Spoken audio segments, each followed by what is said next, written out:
తాకట్లో ఉన్న మీ బంగారాన్ని విడిపించి ఆ రోజు ఆన్లైన్ రేటుకి కొంటాం. Sharma gold company.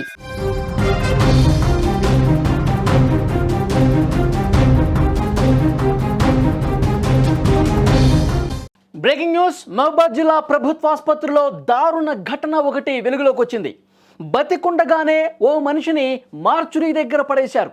ప్రస్తుతం జిల్లా వ్యాప్తంగా కూడా ఈ ఘటన కలకలం రేపుతున్నటువంటి పరిస్థితి. చిన్నగూడూరు మండలం జయారం గ్రామానికి చెందిన టాక్సీ డ్రైవర్ రాజు ఆరోగ్యం బాలేక ఆసుపత్రికి వచ్చాడు. అయితే పేషెంట్కు అటెండర్ ఎవరు లేరు, కుటుంబ సభ్యులు ఎవరు లేరు, ఆధార్ కార్డు కూడా లేదని చెప్పి అసలు అడ్మిట్ చేసుకోలేదు ఆసుపత్రిలో. రాత్రి సమయం కావటం అప్పటికే బాగా నీరసించిపోయినటువంటి రాజు అక్కడే పడుకున్నట్టుగా తెలుస్తోంది. గుర్తు తెలియనటువంటి శవం అనేటువంటి భావించి అక్కడ మార్చురీలో పడేసినటువంటి పరిస్థితి. అక్కడ ఉన్నటువంటి సిబ్బంది కనీసం ఒక్కళ్ళంటే ఒకళ్ళు కూడా పట్టించుకొని పరిస్థితి. అంటే ప్రభుత్వ ఆసుపత్రిలో పరిస్థితులు ఎంత దారుణంగా తయారయ్యాయన్న దానికి ఈ ఘటన నిదర్శనంగా నిలుస్తున్న పరిస్థితి. వైద్యం కోసం వచ్చినటువంటి ఒక వ్యక్తి, అతని పరిస్థితి ఏంటి, ఎట్లా ఉన్నాడు, ఆరోగ్యం ఏ విధంగా ఉంది, ఇది కనీసం అంటే కనీసం పట్టించుకోనటువంటి అక్కడి సిబ్బంది చనిపోయాడని చెప్పి వాళ్ళే నిర్ధారించేసుకుని మార్చురీ దగ్గర పడేశారంటే, బతికున్న వ్యక్తిని మార్చి దగ్గర పడేశారంటే కనీసం ఇక్కడ సిబ్బంది పనిచేస్తూ ఉన్నారా? ఇక్కడ ఈ ఆసుపత్రిలో పనిచేసే వాళ్ళకు కనీసం మానవత్వం అనేది ఉందా? వీళ్ళ కుటుంబ సభ్యులైతే అంత దారుణంగా ప్రవర్తించే పరిస్థితుందా? తర్వాత సుమన్ టీవీ ఆ బాధితుడితో మాట్లాడితే కొన్ని పచ్చి నిజాలు బయటకు వచ్చినాయండి. ఒక్కసారి అతను ఏం మాట్లాడాడో ఒకసారి విందాం. ఆ బాధితుడు ఏం చెప్పాడో ఒక్కసారి వినండి మీరు కూడా. ఈయన ఆగిపోయినా ఈయన ఆగిపోయి ఈ క్యాటింగ్ కాడ పడుకుంటున్నా. 3 రోజులు పడుకున్నాను. అయితే నాకు ఇది తుండి లేవట్లేదు కాబట్టి ఆటోమేటిక్గా మూత్రం వచ్చిందంటే తెలుస్తుంది. పాయింట్లోనే పోతున్నా. పాయింట్లో పోతుంటే 2 రోజులు పోయేసరికి వెళ్ళొచ్చిందని చెప్పేసి తీసి వీళ్ళు మార్చి గేటు ముందు వేసారు. ఈ ఊకే వాళ్ళు చూసి పోలీసులకు ఇన్ఫర్మేషన్ ఇస్తే వాళ్ళు వచ్చి నేను తీసుకొచ్చి బయటికి తీసుకొచ్చి రాసుకున్నారు. ఏ ఊరు ఏంది ఎట్లా అయిందని రాసుకున్నారు. రాసుకొని అన్ని ఇంటికి. చూడండి పరిస్థితులు ఎంత దారుణంగా ఉన్నాయో. అతను వైద్యం కోసం వచ్చాడు, చికిత్స పొందుతామని వచ్చాడు, ఆరోగ్యం బాగాలేదు, అతను అసలు జాయిన్ చేయించుకోలేదు. మనకు వస్తున్నటువంటి ఇన్ఫర్మేషన్ ఎలాంటి అటెండర్స్ లేరు, ఆధార్ కార్డు లేదు, నీ దగ్గర ఎలాంటి సమాచారం లేదు, మేము మిమ్మల్ని జాయిన్ చేయించుకోమని చెప్పేసి అన్నారంట. తర్వాత అతను అక్కడే ఓ పక్కన వరండాలో పడుకుంటే అతను లేవలేని పరిస్థితి ఉంది. తుంటి ఇబ్బంది ఉందంట, లేచి మూత్రానికి కూడా వెళ్ళలేనంత పరిస్థితి ఉంది. ప్యాంట్లోనే అతను మూత్రం చేసుకున్న పరిస్థితి. అక్కడ ఉన్నటువంటి వాళ్ళు ఇక్కడ స్మెల్ వస్తుంది, ఇతను ఎక్కడి నుంచి తీసేయండి అని చెప్పి తీసేశారు. అక్కడ ఏదే స్వీపర్సా లేకపోతే అక్కడ ఉన్న కాంపౌండర్సా ఇంక ఇతర సిబ్బందా వైద్యులా ఇవంతా కూడా క్లారిటీ రావాల్సి ఉంది. కనీసం మానవత్వాన్ని మరిచిపోయి దుర్మార్గులు ఏం చేశారు, ఇతన్ని తీసుకెళ్ళి మార్చురీ దగ్గర పెట్టేశారు. అంటే ఇక్కడ స్మెల్ వస్తుందంట, ఈయన మూత్రం పోస్తూ ఉన్నాడంట, తీసుకెళ్ళి మార్చురీ దగ్గర పడేశారు. అతను ఎంత బాధాకరమైనటువంటి విషయం చూడండి. అంటే మనుషులు పూర్తిగా ఏ విధంగా తయారైపోయారు.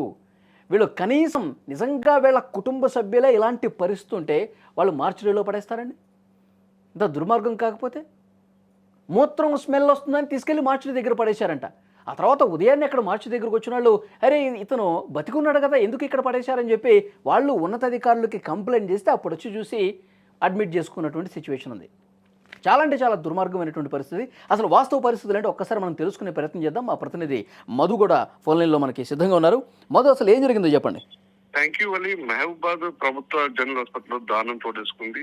మానవత్వ విలువలు కూడా మంట కలిసిన వేళ అందరు కూడా అంటున్న సందర్భం ఉంది. అంటే మనిషి బతుకుండగానే మార్చిలో భద్రపరిచిన అంటూ మనకు తెలుస్తుంది. అయితే ముఖ్యంగా అయితే ఎవరైతే ఉన్నారో తను చనిపోయినట్టుగా భావించిన వ్యక్తి ఎవరుతున్నారో 3 రోజుల క్రితం చిన్నగూడెం మండలం జేర గ్రామానికి చెందిన టాక్సీ డ్రైవర్ రాజు ఆరోగ్యం బాగలేక మహబూబాద్ ఆసుపత్రికి గత 6 రోజుల క్రితం వచ్చాడని వచ్చిన నేపథ్యంలో తను కనీసం నిల్చొని లేని పరిస్థితిలో ఉన్నాడు. అక్కడికి వచ్చి అటెండ్ అయిన నేపథ్యంలో అక్కడ ఉన్నటువంటి సిబ్బంది ఎవరుతున్నారో నీకు ఆధార్ కార్డు లేదు, నీకు సంబంధించిన అటెండెన్స్ ఎవరు లేరు, నిన్ను చూసుకున్నందుకు ఎవరు లేరు, మీ కుటుంబ సభ్యులు ఎవరు లేరు, మిమ్మల్ని ఆసుపత్రి మేము చేర్చుకోము అని చెప్పేసి ఇలాగంటంగా డైరెక్ట్ తన ముఖం మీద చెప్పడంతో అతను ఏం చేసుకోలేక ఆరోగ్యం బాగాలేక హాస్పిటల్కి వస్తే ఈ విధంగా డాక్టర్లు మాట్లాడడం ఏంటని చేసి అసలు తనలో తాను కుమిలిపోకుండా కూడా ఎలాగైనా ఆసుపత్రికి వచ్చి వైద్యం చేసుకోవాలి, నా ఆరోగ్యాన్ని కుదుటపరచుకోవాలనే ఉద్దేశంతో అక్కడికి వచ్చాడు. అక్కడ ఉన్న వైద్య సిబ్బంది నిరాకరించడంతో తను అక్కడి హాస్పిటల్ నుంచి దేవుడా అనుకుంటూ వెళ్ళిపోయాడు. వెళ్ళిపోయిన నేపథ్యంలో కూడా ఆ క్యాంటీన్ దగ్గరే, ఆ హాస్పిటల్ ఏదో క్యాంటీన్ ఉంటుంది, ఆ క్యాంటీన్ దగ్గర 3 రోజులు కూడా వర్షం వస్తుంది, చలి వస్తున్నా కూడా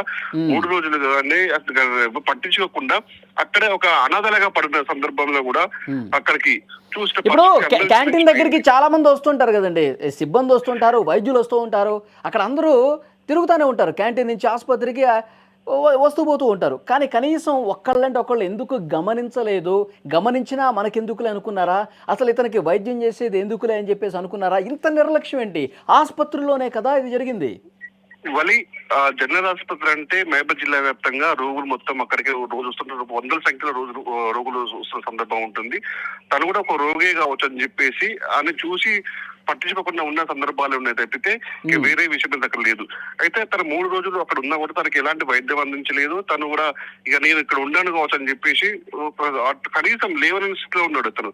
తను స్పృహ కోల్పోయి కూడా ఒకసారి పడిపోతే అక్కడ సిబ్బంది, అక్కడ అయితే ఆసుపత్రిలో ఉన్న సిబ్బంది గమనించి తిను అనాథ శవం కావచ్చు, చనిపోయాడేమో అని చెప్పేసి అది తీసుకెళ్లి మార్చురి ముందు, అంటే క్యాంటీన్ ముందు నుంచి తీసుకెళ్లి మార్చురి ముందు, అంటే సుమారు 50 మీటర్ల దూరంలో ఉన్నటువంటి మార్చురి గదికి తరలించారు. అది మళ్ళీ లోపల కూడా కాకుండా అంటే ఇక్కడ నిర్లక్ష్యం కనిపిస్తుంది మధు, ఇక్కడ నిర్లక్ష్యం కనిపిస్తుంది. అతను చనిపోయాడా లేదా అని చెప్పి నిర్ధారించుకోవాల్సినటువంటి అవసరం ఉంది కదా. అతను తనకి వైద్యమే నిరాకరించింది, వాళ్ళు ఆసుపత్రి సిబ్బంది వైద్యం చేయకుండా నిరాకరించింది. అటెండర్లు ఎవరు లేవు, ఆధార్ కార్డు ఏమీ లేవు, అసలు ఇక్కడ నుంచి వెళ్ళిపో అనే ఒక మాట చెప్పడం తప్ప అన్ని చేశారు. అక్కడి నుంచి తను ఎవరితో చెప్పుకోవాలి, ఇక నాకు వైద్యం అందించారు అని ఒక తనలో తాను ఒక అండర్స్టాండింగ్ వచ్చేసి కూడా తను ఎలాగ వైద్యం చేయించుకోవాలని చెప్పేసి అక్కడే వర్షంలో నానుతూ కూడా అక్కడి నుంచి మళ్ళీ నిన్న తుఫాను ఎట్లయితే మోతా తుఫాను ఎఫెక్ట్ ఉన్నా కూడా తను మార్చడి ముందే చలికి చస్తూ కూడా బతుకుతూ చస్తూ కూడా అక్కడే ఉన్నాడు. తను అక్కడ ఉన్న సందర్భాలు కూడా కొన్ని స్వీపర్స్ కూడా ఇది అనాథ శవం కావచ్చు తీసుకెళ్ళి అని చెప్పేసి మార్చి గేట్లు తలుపులు తీసేసి లోపు తీసుకెళ్లి తను లోపల కూడా వేశారు. అంటే అనాథ శవంగా భావించుకుంటారు తనని, బతుకున్నా గానే ఇది అలా అనాథ శవం కావచ్చు అని తీసుకెళ్లి మళ్ళీ లోపల వేశారు. లోపల వేసిన తర్వాత కూడా ఈ రోజు ఉదయం మళ్ళీ స్వీపర్లు వెళ్ళి మార్చి తలుపులు తీసి లోపలికి వెళ్ళేసరికి తను మూలుగుతో కనిపించాడు. అరే ఇదేంటి నైట్ చనిపోయాడు అనుకుందాం కదా అనేసి బతికినాడు అని చెప్పేసి, చనిపోయాడు అని చెప్పి అంత ఈజీగా ఎట్లా అనుకున్నారో ఇది నా క్వశ్చన్. వాళ్ళు డాక్టర్లు కంప్లైంట్ చేయాలి, వైద్య సిబ్బంది కూడా నిర్లక్ష్యం కొట్టొచ్చిన కనిపిస్తుంది. ఎందుకంటే కనీసం అక్కడ డ్యూటీలో ఉన్న డాక్టర్లు స్పందించలేదు, నర్సులు స్పందించలేదు, అసలు కనీసం వైద్యం చేద్దాం కూడా ముందుకు వచ్చి కూడా తనకు ఒక టాబ్లెట్ ఇచ్చిన దాఖలాలు కూడా లేవు. ఈ సందర్భంలో ప్రభుత్వ ఆసుపత్రుల్లో పరిస్థితులు ఎంత దారుణంగా ఉన్నాయంటానికి ఇది ఒక ఉదాహరణ కనిపిస్తుంది, మళ్ళీ నిండు నిదర్శనం కనిపిస్తుంది. కనీసం ఒక పేదవాడు కనీసం ఆసుపత్రికి వచ్చిన సందర్భంలో పట్టించకపోవడం దీన్ని అంతా చాలా ఒక చర్చాంశం, జిల్లా వ్యాప్తంగా కూడా చర్చాంశం మారింది. దీని మీద ఏమైనా ఇన్వెస్టిగేషన్ చేస్తా ఉన్నారా, దీని మీద ఏమన్నా చెప్తా ఉన్నారా? ఈ విషయమే సుమన్ టీవీ ఇందాక తను వెళ్ళి తనతో మాట్లాడినప్పుడు సందర్భంలో కూడా జనరల్ ఆసుపత్రి సిబ్బంది ఎవరైతే ఉన్నారో ఆర్ఎంఓ జగదీష్ కూడా అక్కడ సందర్భం అక్కడ సంఘటన స్థలానికి వచ్చిండు, తనతో మాట్లాడాడు. తనతో మాట్లాడిన నేపథ్యంలో మనం కూడా డాక్టర్ జయేష్ సంప్రదించారు. అసలు ఏంటి ఇంత నిర్లక్ష్యంగా కనిపిస్తున్నారు అంటే తన దృష్టికి ఇంతవరకు రాలేదు, తన వారం రోజులు ఇక్కడ తిరుగుతున్నాడని, కనీసం నా దృష్టికి వస్తే నేను తనకి ట్రీట్మెంట్ ఇప్పించి తన ఆరోగ్యాన్ని బాగుపరిచేవాడిని, కనీసం నాకు ఎవరు చెప్పలేదు. ఇది కొంచెం సిబ్బంది నిర్లక్ష్యం కనిపించినా కూడా దీన్ని ట్రేస్ అవుట్ చేస్తాను, అతనికి తక్షణ వైద్య సహాయం అందిస్తానని చెప్పేసి ఒక మాటలు మాత్రం చెప్పిన మా సందర్భం అయితే ఉంది.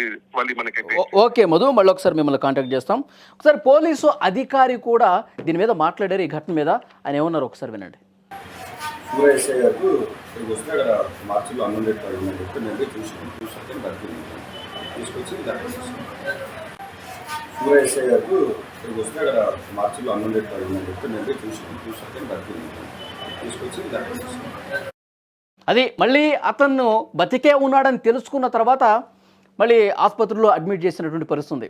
అంటే అక్కడ వైద్యులు ఎంత నిర్లక్ష్యంగా ఉన్నారనేది కూడా క్లియర్గా అర్థమవుతుంది. ఒక మనిషి బతుకున్నాడా లేదా, అతనికి వైద్యం అందించాలా, ఇవేమీ పట్టించుకోవాలా, పూర్తిగా నిర్లక్ష్యం. ఎవడైతే మనకేంటి, ఎవడు ఎట్లా పోతే మనకేంటి, వాడు చచ్చాడ బతికి. అంటే పేదలంటే అంత చులకనా? అంటే వైద్యం చేయించుకోవడానికి వచ్చిన వ్యక్తి వెంట ఎవరూ లేకపోతే ఇంత నిర్లక్ష్యంగా ప్రవర్తిస్తారా?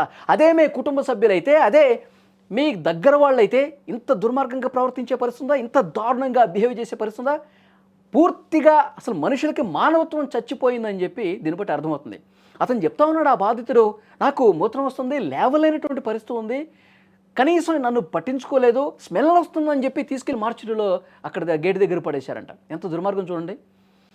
ఈ విధంగా అక్కడ మార్చిలో పడేసినటువంటి వాళ్ళు ఎవరు ఏ వైద్యుడైనా సరే, ఆసుపత్రిలో పనిచేసే ఏ సిబ్బంది అయినా సరే, నేను చెప్తా ఉన్నాను, ఇప్పుడు ఎవడు మూత్రం చేసినా అదే స్మెల్ వస్తుంది, గుర్తుపెట్టుకోండి. ఇంత చులకన పేదవాడికి వైద్యం చేయడం కోసమే కదా ప్రభుత్వాలు అంత ఖర్చు పెట్టి ప్రభుత్వ ఆసుపత్రులు నడిపించేది. వాళ్ళకే మీరు వైద్యం చేయకుండా ఇంత నిర్లక్ష్యం చేస్తే ఇంకా మీ వృత్తికి మీరు ఏం న్యాయం చేసినట్టు? కనీసం అంటే కనీసం మానవత్వం లేకుండా ఇంత దుర్మార్గంగా బిహేవ్ చేసిన చాలా కఠినంగా యాక్షన్ తీసుకోవాలండి. ఆ పోలీస్ అధికారులతో మరొకసారి సుమన్ టీవీ కూడా మాట్లాడుతుంది. ప్రభుత్వ ఆసుపత్రుల్లో ఎలాంటి దారుణమైనటువంటి పరిస్థితులు ఉన్నాయన్నది కూడా అర్థమవుతుంది. వాళ్ళు నిర్లక్ష్యంగా బిహేవ్ చేసిన వాళ్ళు పాపం ఆ వ్యక్తిని తీసుకెళ్లి మార్చిలో పడేశారంటే ఎంత దుర్మార్గం చూడండి. ఇలాంటివి రిపీట్ కాకుండా చూడాలంటే ఇక్కడ బాధ్యుల్ని కఠినంగా శిక్షించాల్సినటువంటి అవసరం ఉంది, వాళ్ళ మీద కేసులు పెట్టాలి. ఈ వీడియో చూస్తున్న ప్రతి ఒక్కరూ స్పందించండి. ప్రభుత్వ ఆసుపత్రుల్లో ఇంత దుర్మార్గంగా ప్రవర్తించిన వాళ్ళ మీద ఎలాంటి యాక్షన్ తీసుకోవాలి? ఇవి రిపీట్ కాకుండా ఉండాలంటే పేదలకు వైద్యం చేయడంలో ఇంత నిర్లక్ష్యం ప్రదర్శించిన వాళ్ళ మీద ఏం చర్యలు తీసుకోవాలి? Please comment.